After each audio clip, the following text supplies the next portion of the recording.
Good to see everybody again. It was great for us to have a bye week last week and heal up. A lot of the guys to get home in a lot of cases on Thursday, but to get away and then get back to work Friday, Saturday, and then today, and feel like guys have had a bunch of good practices they've stacked up, and you're ready for this opportunity. And what you want at the beginning of the year is to be playing in December, and we have that opportunity in front of us. Obviously, the tradition that North Dakota State brings here, is without saying.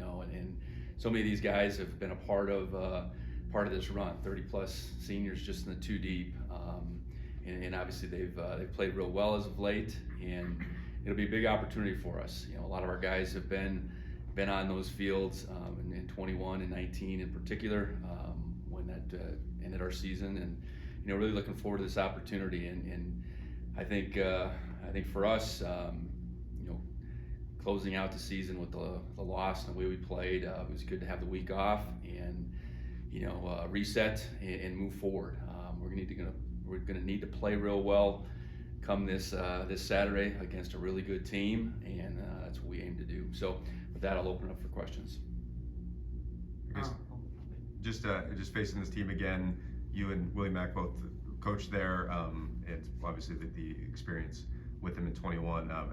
What's kind of the vibe around the team, just with not just any playoff opponent, or are they treating it almost like another playoff? Well, I think you're happy you're 1 of 16. And however the bracket plays out, It just so happens that North Dakota State's coming here second round, and I think what you get is a team that fully understands what type of program is coming here. We've played a team like William and Mary last year in the quarterfinals, where you just don't know. We opened up in the second round against Tennessee Martin a few years ago, and you just don't know. I think we clearly know what North Dakota State's been about, and it has continued to be for a long time. So they got our absolute attention, and I think there's schematic similarities, which I think works in both teams' favors as far as how you can practice and the carryover from fall camp and spring ball and all that. So we need to continue the preparation that we've had, and put our guys in the best position to play well on Saturday. Do you think the Weber game last year, a similar team that was almost seeded and a good team coming in here, does that inform this game at all? Well, I think a little bit different scenario, as we had just played them in all that, a conference foe. But I think to have familiarity with the program, with the team, is certainly different than not. Whether there's an advantage one way or the other, I don't know that that's the case. All the teams should be good at this rate. When you're 1 of 16, and I know North Dakota State's really playing well right now. Last couple off seasons, you talked about closing the gap with South Dakota State. North Dakota State obviously played the Jacks earlier this year. He's going into this NDSU matchup. How do you feel about how you guys have, maybe closed that gap against these teams? Well, I think that Saturday back in September, we did go to Brookings. I think we had closed it, and I think we played really physical that day. I would say in the conference season, we didn't maybe play in a couple games as physical as that day. So here's another test. I think that's the biggest thing.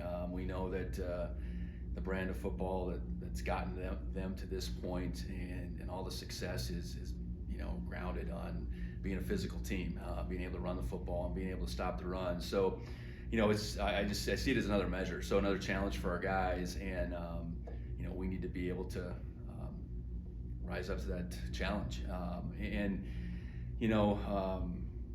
our lines of scrimmage, we're relatively healthy for this time of year, and we should be able to give it our best shot to do so. What's it going to take to get to a quicker start offensively in this game? Yeah, I think this time of year, creating momentum is a big part of having success. In our two losses in conference, we didn't get going right away. In several of our other games, we did get going right away. So, I think starting fast is about coming out confident, making some plays early, certainly staying on the field on third downs, getting yourself in, those makeable third down situations. And again, understanding that, if we don't score our first drive, the game isn't over, and if they go up on us, we got to be able to respond. So, I think it's, our success is not dependent on, the fast start, but I know it certainly helps. And we're going to put together a great plan to get off the start we need. And, that goes on both sides of the football. It's not just about the offense starting fast. It's about the defense being able to hold serve at the beginning of the game too. And I'm sure they're looking at it the same way. It seems that your team just truly has this home field advantage in Bobcat Stadium, just getting NDSU at home, the longest active Division I home game winning streak. What does it mean to have this game at home on Saturday? Well, I think having home field in the playoffs is huge. I know NDSU is on the verge of the most wins in FCS playoff history, and they're 35-1 at home. So their home field has been critical to their success, and I know our recent run of those wins. It's playing in front of your fans. It's what the fans can do to alter the game. It's maybe as simple as sleeping in your own bed the night before the game. I think there's a lot of things that playing at home can help you. Now, it doesn't make the situation easy by any means. You still have a really good opponent coming in. So, yeah, we're glad we get this opportunity again to have a home playoff game, and we got to make the most of what our fans,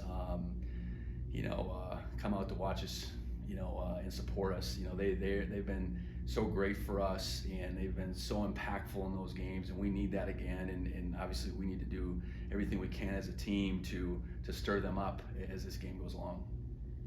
You guys have faced several dual threat quarterbacks this season. Cam Miller, another one, leads the team in rushing, top passer rate. What do you see from him on film? He's continued to get better. The version that we saw in 21 was effective. And they had a lot of weapons. What's happened, I think, in the 2 years is he's become their best player on offense, and really efficient passer, really accurate. Can make the plays with his feet when the pass isn't there. And then in the quarterback run game, between him and Peyton, they're getting a lot of mileage out of both those guys. So, a steady improvement by him, going from, I would say more of a game manager in 21 to now. I think he's clearly, he makes it go for them. I mentioned some of the weapons. Obviously, you don't have Christian Watson there anymore, but I guess what have you kind of seen from their current weapons this year? Well, I think it's evolved as the season's gone along. I think their receiving core, Mathis, Green, Nelson in particular, they're making plays in all different ways, and they're completing the football at a high rate. So those guys are obviously catching it on the other end, and they're all a little bit different.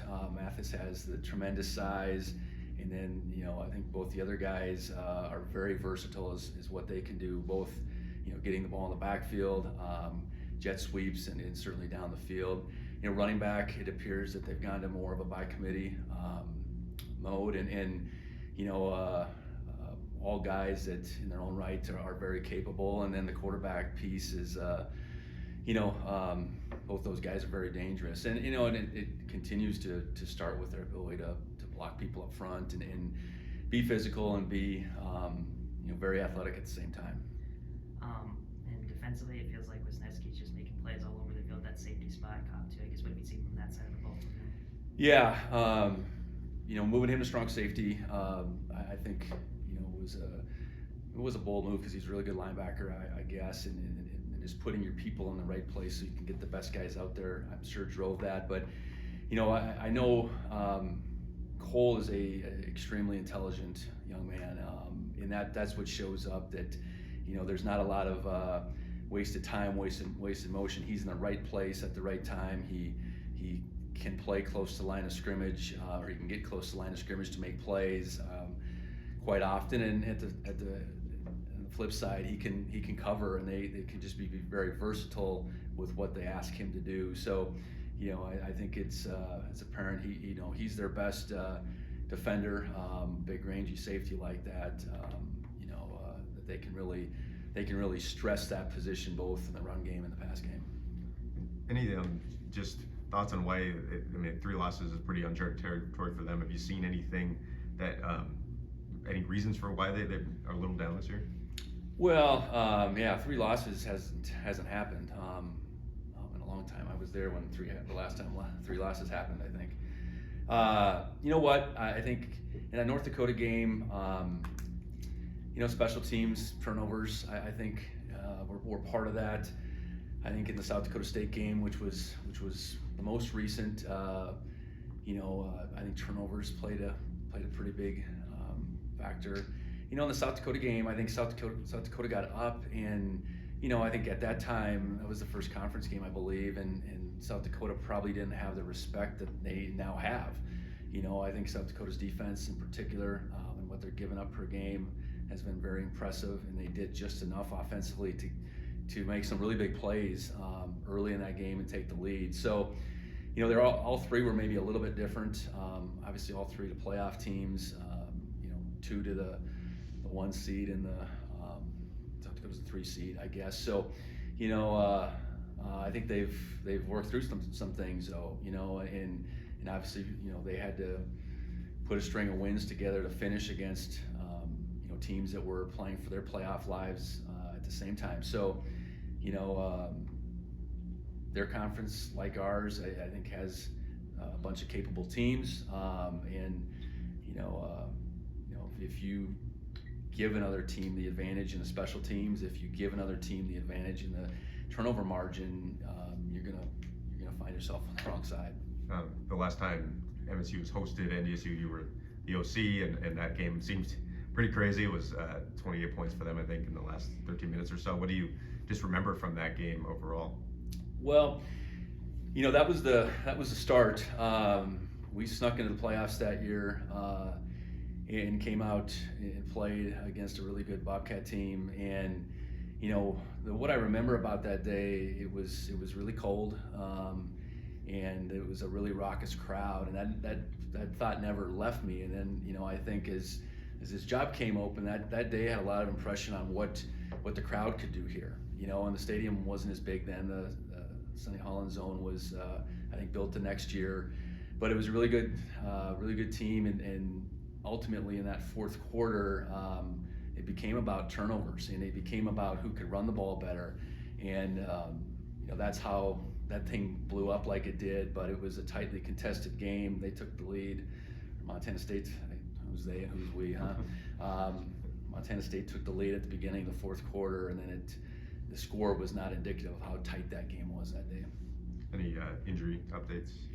Yeah, we're I put Danny played that game in Missoula, so he's back. I think Trayton continues to make progress. He played in that game, but was by no means 100%. Derek's continues to be on the mend, but isn't available yet this week. But at least he's transitioned to be, off his scooter, I guess. So he's making progress. Otherwise, I think for this time of year, I do think we're really healthy. I think getting Drew back at the free safety position was big. To continue to get him moving forward. So I think, given we're game 12, we're going to be playing here in December. I think our health is pretty good. I guess you mentioned Wisniewski on the back end, but I guess their defensive front, especially those linebackers, that I think Kopp is one of their leaders in TFL since Yeah. as well. Yeah. So up front, Mostart, he's a force. He's been a force for quite some time. And Hendricks, I did one of the defensive ends, another all-conference type of player. Linebacking core is led by Kopp, who is the youngest in that bunch. I think no different than what I've seen over the years. You play a lot of guys. Those guys are hungry when they go out there. They play really disciplined. They know their jobs. They do their jobs. And then linebacker-wise, those guys need to make plays, and Kopp has certainly led the charge there. So, our offensive line from a physicality perspective, has to be ready for a dogfight. Has to be ready for a dogfight, and has to be ready for that next wave of guys to come in. They're going to play 8 guys for those 4 positions. Not as much rotation at the linebacker position, but a little bit. And everything we can to get up to that second level and not allow those backers, those safeties, to be free hitters. We want to be able to do.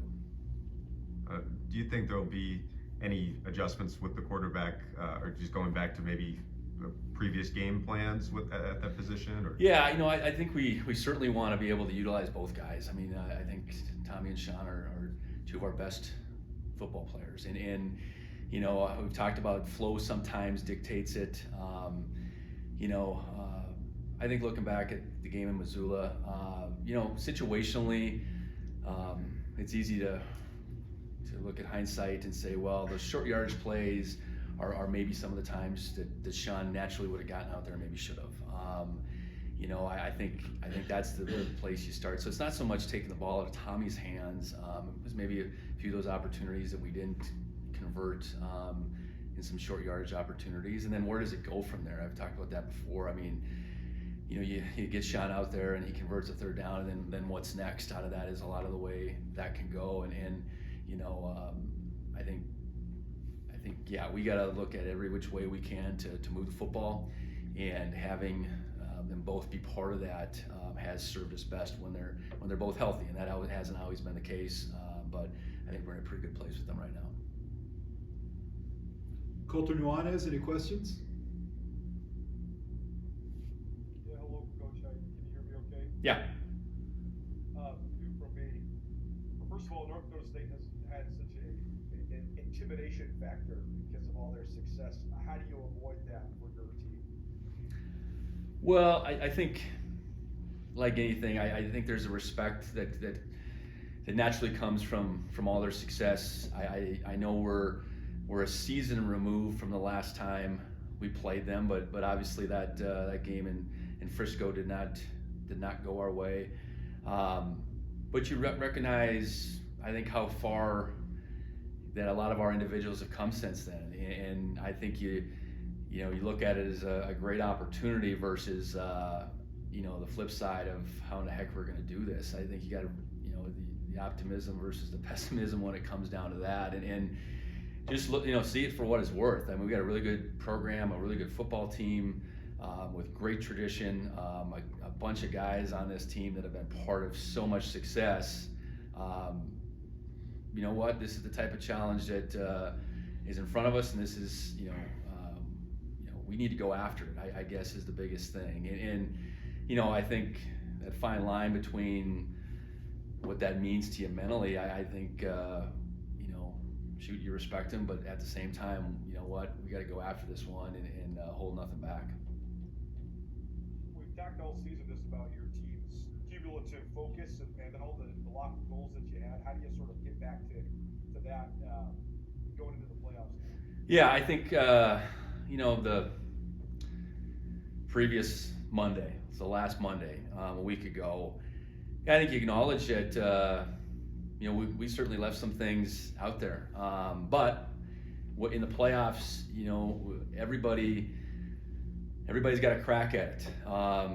You get seeded, you get placed, all that stuff. But everybody now, there's 16 teams left, have a crack at it, and entirely having a reset, so to speak, whether you're coming off a big win to close the season, like we did last year, or a loss like 21 in this year, and just say, hey guys, okay, let's do everything we can to reset in this bye week, which we're fortunate to have, and just put ourselves in the best position, no matter who the opponent's going to be, to play our very best in December. And make it about what's in front of you versus what's been behind you, and certainly learn from the season. The wins, which there was 8 of them, and the losses, which there was 3, and do everything we can to keep this team moving forward. North Dakota State, one thing they've always had is looking so consistently the same in all of their strengths. How does this team look the same as North Dakota State teams in the past? Maybe how does it look different?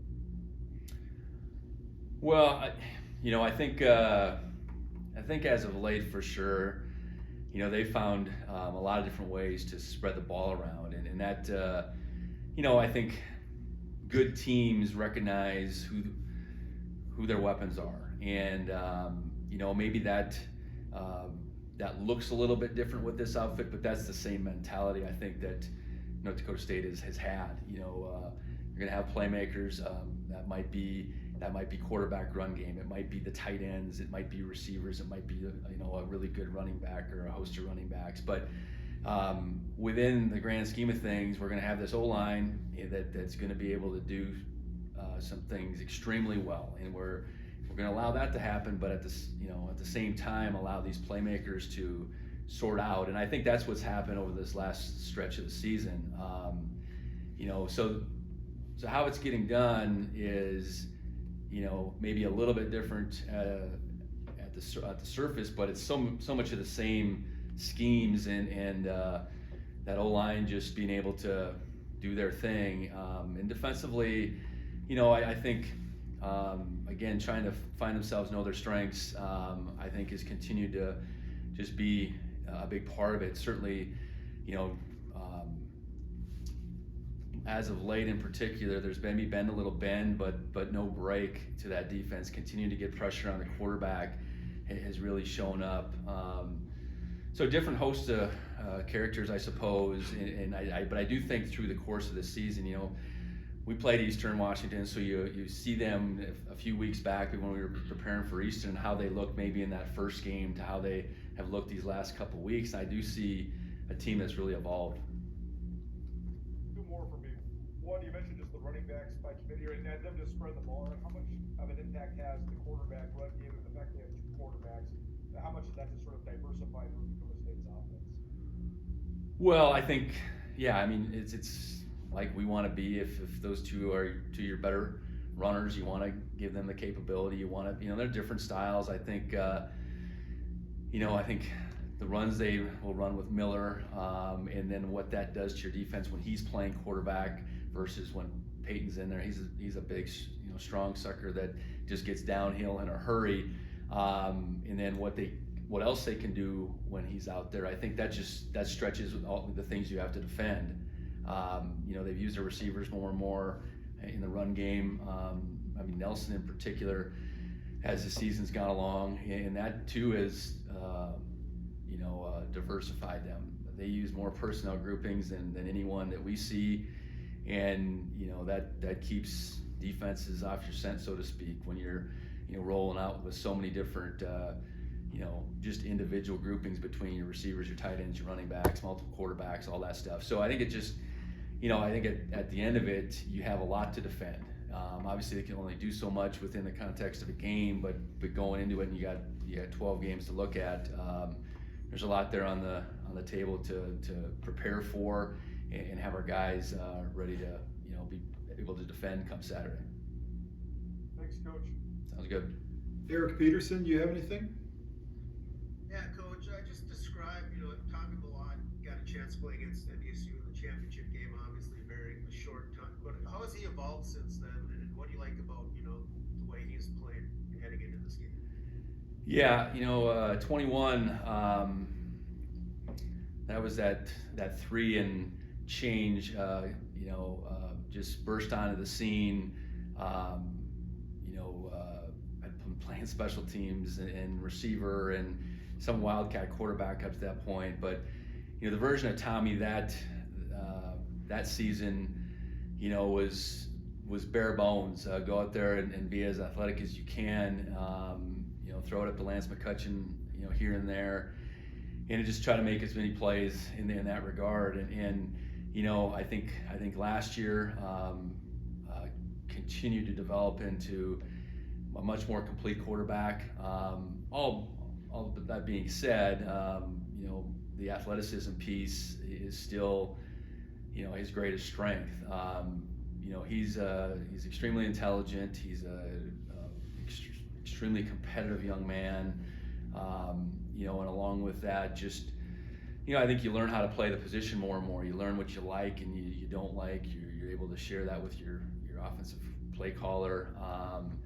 and really hone in on, on his strengths. And, so I think there's been a significant evolution. I know, we're going to need him to really play well come Saturday and be a guy that can make plays with both his arm and his legs. Does this week still have a special feel for you, or is it you've been at Montana State long enough where your family ties to North Dakota and just playing and coaching ties to North Dakota State are just kind of something of the past now? Well, it's been near 10 years, and at the same time, that's where Molly and I both went to school. That's where our family began. All three boys were born there. So, yeah, I mean, there's always that piece of you that's where this all began. But, being here now 3 seasons, this is home, and we've poured ourselves into this program, and wanting to take it as far as it possibly can. And that being said, having North Dakota State in our path is part of the way this thing works. They're going to be there, and we hope that we're there come this time of year. And excited that we get to see this game in Bozeman this year, and excited for the opportunity to certainly see some old friends, colleagues that are still wearing the green and gold, and at the same time go and compete against them. Thank you. Jeff Kolpak, anything? Yeah, hey Biggs, where's your program gotten better, whether it's facilities, staffing, on the field? Where's it gotten better since you've been there? Well, we moved into our facility on my first fall. The building was already very much in motion, so that's helped immensely. Having our guys in one facility from a day-to-day perspective, whether it's training room, nutrition, strength training, I think has been a huge jolt to this program. I think in the weight room, the facility is one thing, but our strength coach Sean Heron has done a tremendous job, and he'd been hired just the December before I got hired in February. So I know we've continued to make gains with how we go about our off-season training. At this level, at the FCS level, development is the key. Certainly recruiting on the front end of that development is right there, but development is so important, and I think we've been able to make some significant gains, in the weight room, nutrition-wise. So we have a bigger, stronger, faster version of the Bobcats. So, we've been very fortunate to win a lot of games in this stretch, and at the same time, we're still chasing that ultimate prize, and we're in this mix of 16 left, and we want to find a way to survive and advance. Last question, looking at the FCS as a whole, what do you make of the shift from east to west in power? How's that happening? Well, I think the first, obvious answer is the removal or the exodus of so many good programs. I think that's where I would start. The App States, Georgia Southerns, James Madison, Old Dominion,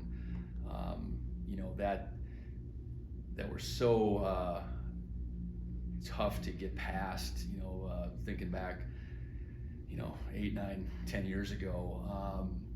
And at the same time, I look at the efforts, the resources being put in the Big Sky, and I think that's changed in the last 10 years as well. You have to be invested to make the league deeper, to make the competition better as the season goes along. And I think there's been a real effort league-wide to raise the bar. I know it's something that when we get together as head coaches, our leadership within the conference talks about that. You got to go back to 2010 for a Big Sky team to have won a national championship. So I think there's a couple things. I think the exodus of some of those really good programs in the South and the East, and then I think at least from our conference the perspective, I think there's been a real effort to raise the bar. Okay, thanks.